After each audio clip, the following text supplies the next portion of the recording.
ഇറാനെതിരെ വീണ്ടും അതിശക്തമായ ആക്രമണം നടത്തി അമേരിക്ക. ആക്രമണത്തിൽ ഒരാൾ കൊല്ലപ്പെട്ടു, 7 പേർക്ക് പരിക്കേറ്റിട്ടുണ്ട്. ഇന്ന് പുലർച്ചെ നടന്ന ആക്രമണത്തിന് പിന്നാലെയാണ് വീണ്ടും US സൈനിക നടപടി. അതേസമയം പശ്ചിമേഷ്യയിൽ സംഘർഷം സൃഷ്ടിക്കുന്നത് ഇറാൻ മാത്രമെന്ന് US state secretary Marco Rubio പറഞ്ഞു.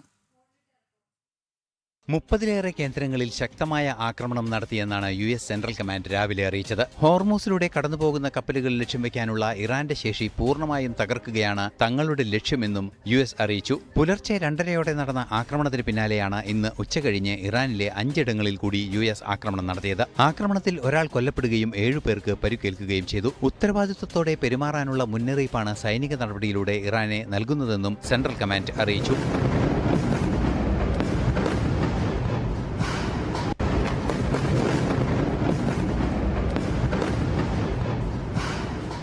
പശ്ചിമേഷ്യയിലെ എല്ലാ പ്രശ്നങ്ങൾക്കും കാരണം ഇറാനെന്ന് മാർക്കോ റൂബിയോ വിശദീകരിച്ചു. ഹിസ്ബുള്ള, ഹമാസ്, ഹൂതി തുടങ്ങിയ എല്ലാ ഭീകര സംഘടനകൾക്കും പിന്നിൽ ഇറാനാണ്. അക്കാരണത്താൽ തന്നെ ഇറാനെ ഇല്ലാതാക്കേണ്ടത് അനിവാര്യമെന്നും മാർക്കോ റൂബിയോ പറഞ്ഞു.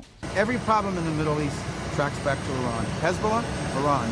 Shia militias that are destroying and threatening Iraq, Iran. Hamas, Iran. The Houthis, Iran. Assad when he was in Syria, Iran.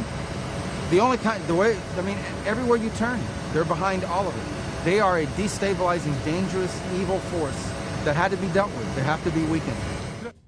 അതേസമയം നയതന്ത്ര ഇടപെടലിലൂടെ പ്രശ്നങ്ങൾക്ക് പരിഹാരം കാണണമെന്ന് UN secretary general Antonio Guterres ആവശ്യപ്പെട്ടു. സംഘർഷം പശ്ചിമേഷ്യൻ മേഖലയിലെ സാധാരണ മനുഷ്യരുടെ സ്വൈര ജീവിതത്തെ തകർക്കുന്നുവെന്നും UN സെക്രട്ടറി ജനറൽ പറഞ്ഞു.